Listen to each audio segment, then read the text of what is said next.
Hi, everyone, and welcome to this month's edition of On Track. It's the 19th of May, and we're recording on all the investment market performance up to the end of April 2025 and all of the news right up to the minute. You'll notice this one is coming out earlier. We've revised our timetable of sending out on tracks. Bear with us in the next few months as we adjust, but just for your information, we hold the Care Investment Committee meeting usually on the third Thursday of the month. So this month, that Thursday, third Thursday we've just had was last Thursday. So I'm just back from an investment committee meeting in Sydney last week. So we're going to attempt to get this out on the Monday after the third Thursday. So that's gonna range from about the 19th to about the 25th, depending on when the third Thursday appears. Now, the reason we do all this is because we need data from all the investment providers, etc., which come out and they're slowly getting earlier. Once upon a time, they didn't come out till between the 15th and the 20th of the month. Now they're coming out between the 10th and the 15th. So in most cases, we're able to get that too. There's some data that we can't update. So you'll see that in one or two things, and I'll point that out during this. But yeah, that explains the earliness. As usual, this monthly video is for clients of McGregor Wealth Management in particular, especially those that use the care investment philosophy and portfolios. For everyone else who watches this, please get advice, do your own due diligence on anything we talk about before making any investment decisions. We're going to cover off all the latest economic news. And the hot topic, of course, is still Trump and the tariffs, etc. And the markets have rebounded. So I'm going to talk through more of that as we go through this. In particular, the news for the month. So as we look down the right, still no change in the RBA cash rate. There's a meeting today. So there's a fair chance that we'll probably see a drop in the cash rate of 0.25%. Let me go through the highlights first. But markets have rebounded reasonably well. Not back to where they were before all this, but reasonably well as we go into a period of trade negotiations. You may have observed after the crazy tariff announcements, Trump eventually put some of those tariffs on hold for 3 months while they negotiated with the countries there. Now, except for China, who applied reciprocal tariffs. Now they've eventually come to the negotiation table as well. Now, part of this is a strategy I'm going to unpack in a minute, but it's where Trump and his administration are going hard with shock value to induce negotiations to get outcomes that would otherwise take years to achieve. I'll unpack that more soon. In Australia, Labor won the election, or was that the coalition just lost it badly? Either way, the share market yawns. It has no real impact. I know some people will be disappointed, some people will be elated, depending on your political views. But from a purely share market impact, not likely to have an impact. There was no distinct economic differences between either of the major parties in terms of tax reform or changing debts and deficits. So we'll move on from that. Look, the real action is in the US at the moment, and in the Q1, so that's to the end of March, we had a negative 0.3% growth in GDP. That means a contraction of growth. If we had that for another quarter, that would technically be a recession. Now, all recessions aren't created equally. This one, if it plays out, is likely to be shallow and short, which is not the same as a recession that is deep and long. So they're not all created equal. Just because you see a headline that says there's a recession doesn't mean it's particularly bad. And generally, the market has already allowed for that. Now, this slowdown in the US, so contraction in GDP, two major inputs to this one, an increase in imports as US importers rushed ahead to beat the tariffs. So imports come off GDP, so that is part of the negative. And also with the Elon Musk-led Doge cutting government spending, we saw a slight reduction in government spending. So those two things account for that minus 0.3%. Underlying other areas are still okay. It's going to be interesting to see how this plays out the next 2 months, but it's unlikely to be a deep recession unless things deteriorated dramatically in global trade. I don't think that's going to happen, but anything can happen. So Trump's tariffs, notes from our investment committee meeting, Trump's tariffs are likely to be inflationary to the US and deflationary to the world. But it's not necessarily that simple. I'm going to talk more about that shortly. The Fed is sitting on its hands. So the Federal Reserve in the States, which manages monetary policy, and normally in a slowdown, we'd expect them to see them cut interest rates. But because they have the dual task of sort of managing growth and inflation, they'll tend to err towards inflation. So while they are wary of inflation emerging, which hasn't happened yet, or not to any significance, they'll be slow on putting interest rates down. I do think the RBA will certainly cut today. They're probably going to cut right while I'm talking about this, but we'll see. Likely to come down by 0.25%, almost as insurance, as the Australian economy is not exactly booming, so it seems a fairly safe bet. And market analysts are predicting maybe 2 more cuts in Australia, so that would be massively helpful to mortgage holders, assuming the banks pass that on, which we'll see. Cross the fingers there. Not so good for retirees with term deposits, but we're probably all going to have to look a bit harder to make that term deposit money work a bit harder. And look, I just thought I'd add in, you may have seen this in commentary for those of you that, but we invest in a lot of index, particularly the ASX 200 in Australia. CBA currently makes up now over 11% of that index and is seen by almost everyone unanimously to be highly overvalued at the moment. It's trading at a premium to all other banks. Now, CBA is probably one of the best and most secure banks in the world, so it does command a premium, but it's trading at price earnings ratio substantially above the other banks. So I just thought that's interesting. We don't necessarily want to do anything about that. We hold the indexes. We may hold less of that in the enhanced portfolios, less of CBA because of that view. But I just thought that was interesting news. Looking down the rates, no real action on anything. 90-day bank bills are up a bit. The biggest one there is 10-year government bond yields up to about 4.46%. Doesn't sound like a lot, but we've seen this flow up and down depending on where Trump's at. And keep in mind, we'll look at this in a minute, but rates look closer to 4 dropping to 3s on 10-year bonds, and they've crept up. That leads to that market volatility, as increases in bond rates leads to reductions, at least short term, for other assets, including property and shares, just because the 10-year government bond yield is the risk-free rate. Not much change in the Aussie dollar, no change to inflation in either Australia or the US. Mortgage rates, no change. We may start to see some changes in the next few months, and no changes to term deposit rates.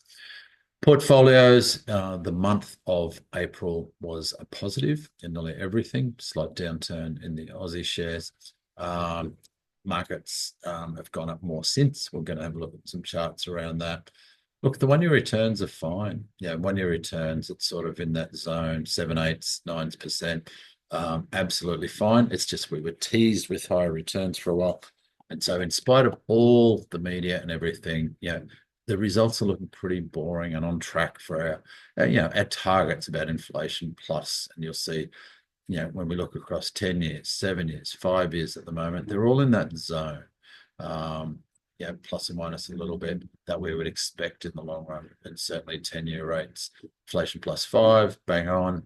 And some of the others are actually a bit higher. So we've upped our dial to 9. Last month, you might recall, we were at an 8, and that just reflects that the markets have risen. You'll see, let me just explain where that sits again, but it's between fair and expensive. It's still in the zone that's just a bit above fair value, but not quite, fully expensive. And that just purely reflects the market's gone up. For those of us that are in the market, no changes to what we do. For those of you that are entering the market, that does change slightly our strategy for entering the market. We tend to take our time a bit more and rely on buying dips. But for those of us in the market, no change, except as we get up to 9s, 10s, etc., we like to make sure we keep the rebalancing goings. And if you've got any expenditures that you may be doing in the next year or two, sometimes we'll start to get some money ready to make those expenditures and out of the market, because it's a good time because markets are up. Our wall of worry, our chart over the last 20 years, and we do this to show you that in time the market goes up despite all the action that happens, in the short to medium term. In this chart, we're slowly going to see the GFC drop out of this over the next 2 years, but at the moment we have all elements of the wall of worry. We've got the fear, the FOMO, which happened during GFC, but then the wall of worry where the market rises, but we have these regular downturns. And since the GFC, 7 downturns, more than 12%, all of things that we eventually forget. And even that 14% downturn from, let's call it the Trump tariff tantrums, that valley of fear is already closing. Now, we do expect plenty more volatility this year, but this general direction of up means the volatility gives us opportunity and should be no cause for concern in the long run, except that markets go down, but they do go up, of course, eventually. Now, I've added to the theme. I used this slide last month, but I've added some words into this. Underneath the media headlines are the craziness, and I don't disagree with some of the craziness of the communication around this. We've had to dive deep to understand the tactics, and I'll talk more about that both today, but also in the next couple of months. The nuances of this conversation are deep and complicated. So I'm not going to attempt to try and bamboozle you with the complexities of it, nor pretend that we understand every aspect of it, but to show that we're on it and have a deeper understanding than maybe you may pick up from the mainstream media. So got that note there. There's four things that Trump's trying to solve. And when we say Trump, we're talking about his administration. So underneath the president is still all the administration of US government that's constantly trying to fix things, and presidents have different priorities, different ways of doing things, but ultimately they're still at the head of the US government. So US has a massive trade deficit, which is complex, but that just means they import more than they export, but that includes financial stuff as well.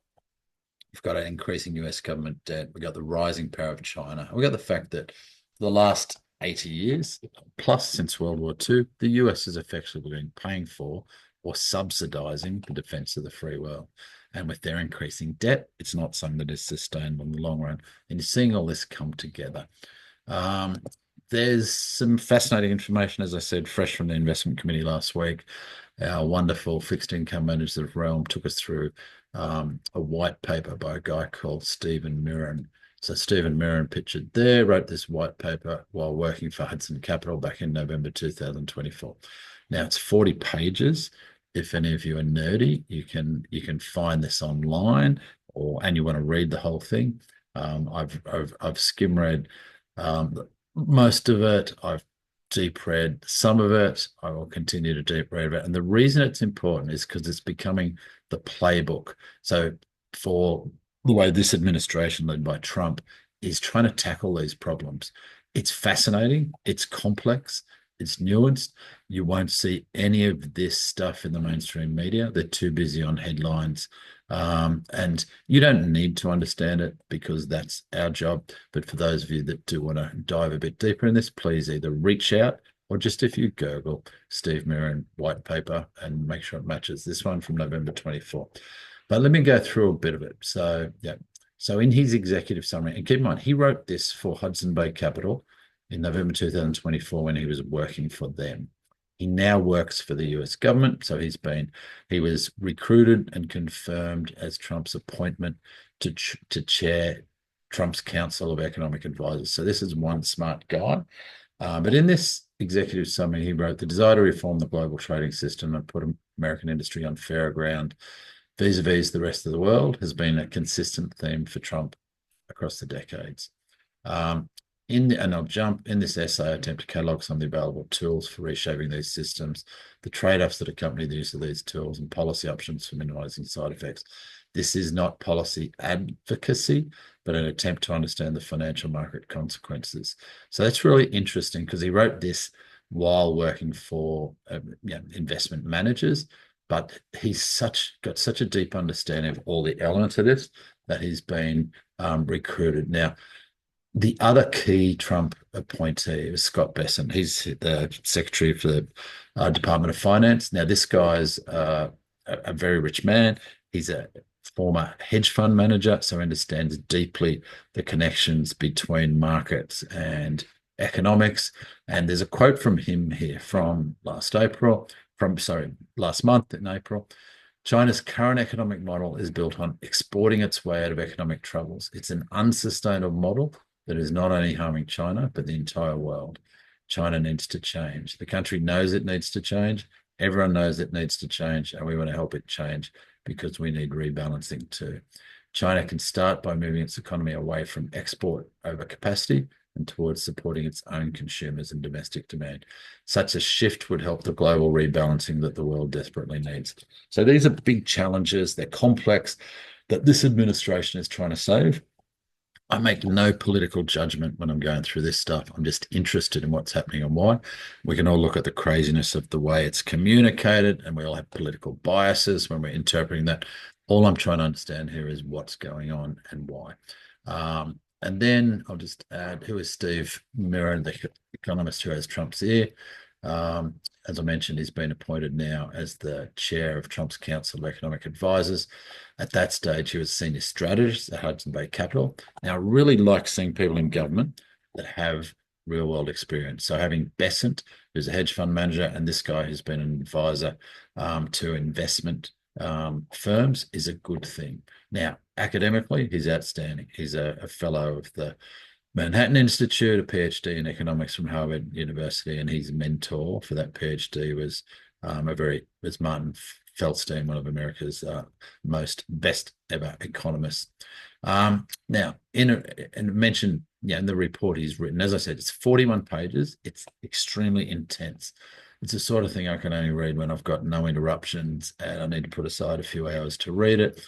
And I'm still not going to pretend I understand it as deep. My attempt in reading complex stuff is to simplify it, tap into other sources we have and explain it to our clients, but also make smart decisions. The end result of this, was that, we can see the tactics they're going. And let me sum up the tactics.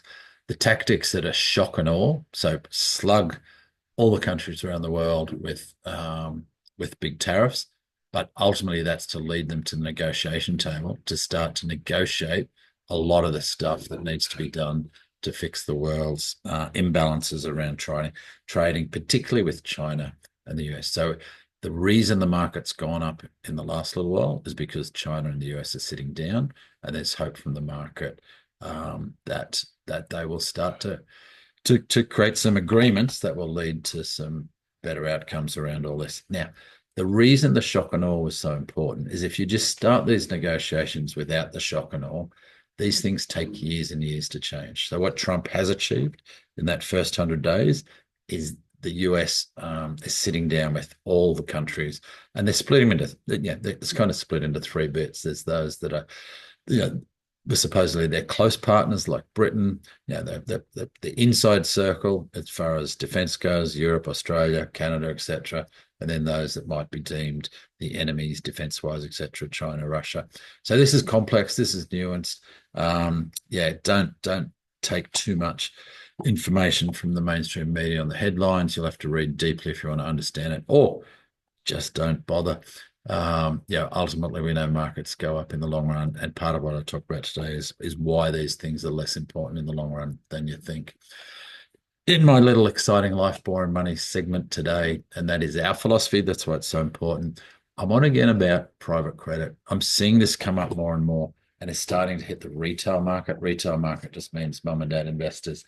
Be very, very careful here. Whenever we see a proliferation in an asset class like this, it invariably leads to a negative result down the track. So a couple of takeouts from this sort of slide, all information in the last month.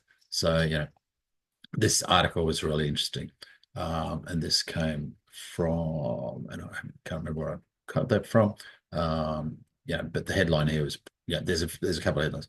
Private credit's mass appeal creates new risks. It was Reuters. There we go. Advocates for private credit like to tout a key advantage over banks' locked up money. So in other words, they don't have to give money back. So private credit, it's a term. Depositors in old school banks can flee in panic. It's when we get That's when we get collapses in banks.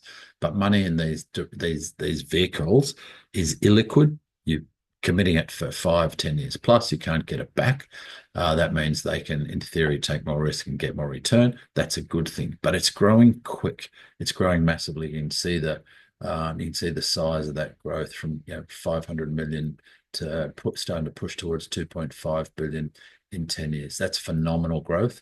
And you can see in that chart, so the blue is retail investors as opposed to institutional investors.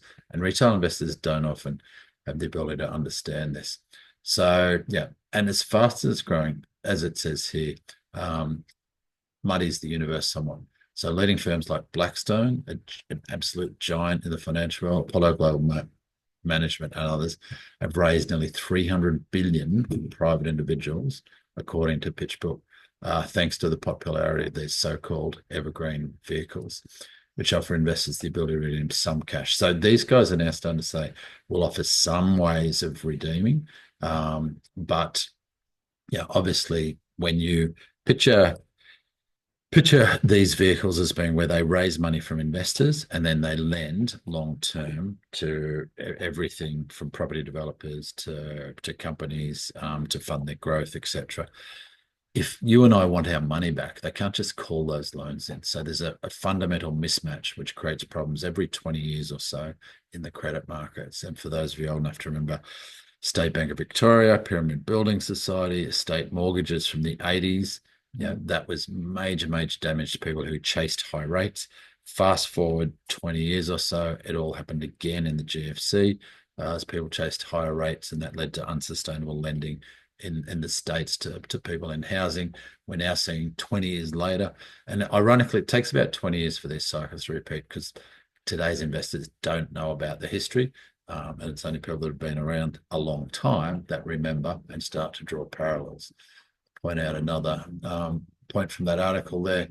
The Blackstone Private Credit Fund has 81 billion of assets under management on March 31st, compared with 45 billion 3 years ago. So they've raised an extra $36 billion. Now it's making 1 billion of management fees from these vehicles. So they raise money from the investors, they charge a management fee, then they add a margin to on lend. So they're making an absolute fortune. So they will be encouraged to keep raising money, to keep lending. And that often leads to a deterioration of quality of credit, who they're regulating. And the regulators haven't caught up. And you'll see that in this other headline, private credit ratings under scrutiny. Conflicting interest fuels investor concerns. APRA's starting to become all over this. They're starting to make some headlines. I suspect we'll see some regulation. Hopefully they're quick enough. And that regulation is mainly reporting so that we can see what sort of bad debts these vehicles are accumulating, if any. So watch this space, but it's an area we've specifically avoided because we think it's dangerous. We don't think that private credit is bad. It serves a place in the marketplace, but it's only when you get this boom in funds going in that you tend to get a lower quality. We have lesser but similar concerns about other private investments at the moment as well. I'll talk more about that in coming months. On to the boring stuff. US yield curve, you can see, jumped on the right-hand bottom corner here to nearly 4.5%. So it's at the top end of that range. So all these bump ups are leading Trump to then modify some of what he's doing because he doesn't want rising 10-year bonds to scuttle share markets. He likes to see the share markets not doing terribly. He'd prefer them to be going up, and they realize that bond rates tend to be the canary in the coal mine. As they go up, that leads to other things going down, and we've seen it at higher. It also means that other rates are going to be higher as well. The Australian US yield curve, different but similar. So you can see that it's kind of at the top end of its range, particularly at the long end. Not quite as high as 6 months ago, but that was in previous administration. But yeah, so we're at the top end of that short-term range in both. So if you look at the last year, we're at the higher end of that range. I would love to see long-term bond rates closer to 3.5%, but what I like has got nothing to do with that actually happens. But if we get rid of some of this uncertainty, you can see that rates go down. And if rates go down, that's absolutely positive for the share market. That's why every time we see a potential resolution of some of this stuff, share markets go up, and it's why you'd be mad to be out of the share market despite the seeming craziness. And that's because, as usual, we're this frame, our context of the wall of worry, where markets go up in the long run. Occasionally they have a boom, followed by a bust, but most of the time we're just wobbling up the wall of worry. That's because of the psychology of the market as we swing from fear to FOMO, often just in between. And our job is to sort of assess where that is up to in terms of our dial there. As I said, we're at a 9 at the moment, and that just helps us make better decisions. It doesn't help us predict anything, but it helps us make better decisions in the short term, which is where we have to operate while we wait for the long term to deliver us good quality rewards. We always remind ourselves that every major decline ever, well, since 1900, comes back when we're talking about the broader market, the indexes. I highlighted everything's going off here. I could highlight everything here and do it and talk about all the reasons most investors mess it up. We're seeing that everywhere at the moment. But yeah, that short-term focus, that single issue obsession around tariffs, Trump, the craziness, it's absolutely magnified now by political biases and the media. If the Trump haters just think this is the end of the world, the Trump lovers go into denial about everything.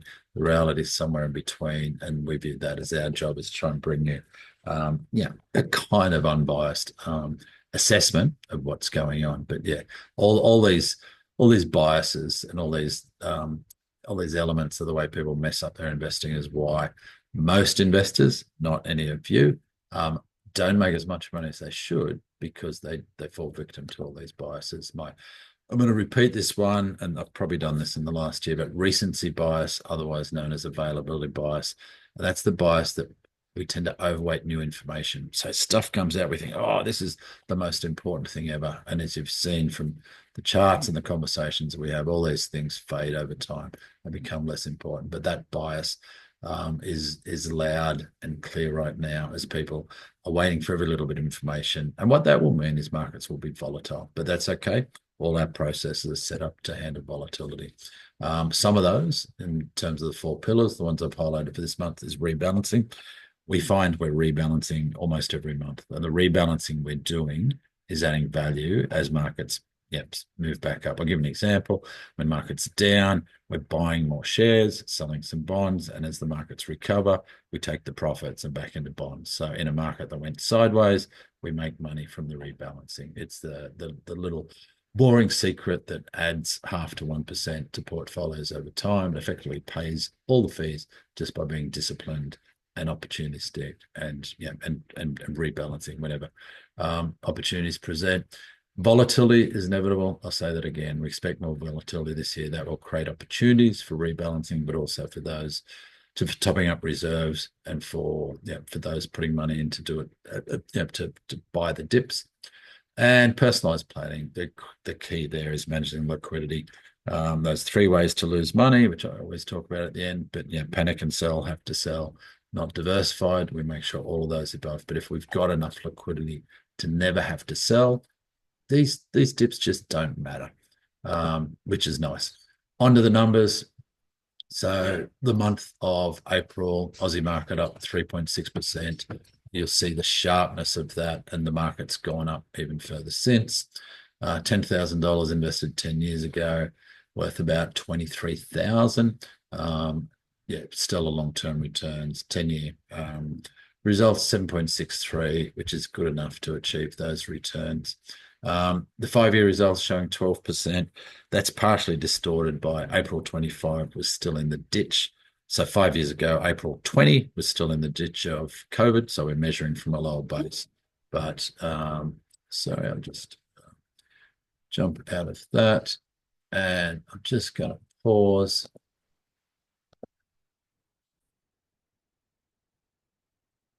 So sorry, just back from that interruption. Had a tech glitch, which just needed to pause the recording. And the other thing I'd point out in the Australian shares, as I said earlier, Commonwealth Bank, you can see 11% portfolio weight. Now, quite clearly, quite substantially bigger than BHP. Lots of you will remember when BHP was the giant. And look at the PEs. Commonwealth Bank is sitting at a forward PE of 25. Banks traditionally operate in the 12 to 15 range, so it looks expensive. There's no catalyst for it coming down, and even if it yeah, it doesn't mean we'll do anything about it. You got Westpac, National, and ANZ OMPs of 12 and 15. So if the market did decide to do something about that, they'd probably sell off Commonwealth Bank, but they'd probably be buying the other banks. So it's just something interesting rather than anything to be overly concerned about with the way we invest. US shares negative for the month. So we saw a decoupling, and this is US shares with an Aussie hat on. So negative 8% for the month, but bounced back substantially in the since the end of the month. We're just over halfway through May. Still below where it was, but still, just into correction territory now rather than a bear market. And those long-term returns so solid. 10-year, $10,000 to nearly 40,000, been spectacular. Still because the US is still the growth engine of the world. Global leaders, which is a duplication of a lot of those stocks, with a few exceptions, but predominantly the top 100 companies in the world are still predominantly US stocks, and we hold those in two different ways, both in the core portfolio, but the global leaders, IOO, in the active portfolio. I should point out that we took some profits in the active portfolio about 6 weeks ago, and then we got back in. So if you can see my cursor, we got out of the US market on a little dip up, and we got back in down about here. So the active portfolio has made some profits from short-term view that the market was high. There was an opportunity potentially for the market to go down. It did. So we got out of both global leaders and VAS and then back in. That's only in the active portfolio, but it's been a positive for returns there. We still hold 20% cash in that active portfolio, in which we'd use to buy another dip. So that's where we do. We've only done 5 of those trades in, what have we got? 11 years, but that meant the active portfolio is running 2% above a normal high growth portfolio over that 10 years. So, and it's really just waiting for the really obvious ones rather than trying to pick movements all the time. US small caps has been in the wars, for the year. It's almost no return. For the month, down 6.75%. We think that's now starting to get towards cheap almost, but certainly at fair value. This will be what recovers the most as they come out of this, but it's the first thing. So the US market's still dominated by that Magnificent Seven. This is right at the other end. And whenever we say small cap in the US, we mean what would be medium caps in Australia, but it really is the growth engine of emerging and existing medium-sized businesses in the US. Done spectacularly well also over 10 years, but had a tough year. Emerging markets was the other way around. It had a tough few years, but in the last year, it's jumped 10%. So it's outweighed that other one. This is why we talk about diversification, why diversification is so important. There's always things up, and emerging markets and gold are the ones that are up, while some of the other ones are down. And that helps us to balance out the volatility and get smoother returns. So while emerging markets have had a lower return over the 10 years, we see 10,000 still doubling to 20,000 over 10 years, but it's a 10-year return of only 4%. We see that as opportunity. Companies in the space are cheap compared to US companies. And as we see the US institutional investors start to look outside the US, they'll be looking exactly in this space. So that's why this market's up quite strongly, and you'll see it's actually at all-time high compared to the others, which is still in the ditch. Gold, just spectacular. It's come off since the end of the month, but 44% over the last year. And gold is the insurance policy. For when we get volatile times like this, we're not going to take any profits here. We think it's madness not to be in gold for part of the portfolio as we go through this volatility. So, and when gold does go down, the other things go up. So we're kind of happy. So we're not greedy in these things. We take that diversified approach. So gold helped us mitigate when things were going down, and it's just been spectacular for that active portfolio for the last 12 months. Into property, and just reiterating our philosophy there, it's around understand the cycle of boom, bust, and boring that the property markets go through. There's no one property market. From CoreLogic, different presentation of the returns this week, but you'll see Monthly numbers, and monthly numbers are neither here nor there, but they're interesting. And you'll see that the cities down the bottom. So Darwin quite spectacularly up 1.1% in the month, and Darwin's seen a recovery off a very ordinary period of time. And you see Darwin over the years only 2.5%. But so yeah, top left-hand corner, the monthly returns, all positive, by the way. Top right-hand corner, quarterly returns across properties. Once again, the big quarterly jump is Darwin at 3.5%. Bottom right-hand corner are the annual changes. So you'll see there Perth and Adelaide and Brisbane, the winners, 7, 8, 9% growths. Melbourne still the struggler, and I'll show you some insights in a minute into that. That creates opportunity as well, and we might be getting more mature in that. I've got a webinar coming up. You'll see an invitation come out to that where I talk to Philip Almeida from Performance Property about all things in the property market. And the interesting one, as always, the median prices down the bottom left-hand corner. So Sydney is always far out front, 1.1 million. But you'll notice at the moment, Melbourne is below Brisbane, below Adelaide and Perth. I just don't think that's realistic and sustainable in the long-term market. So I think Melbourne is starting to emerge as good value. Now, this was fascinating also by CoreLogic.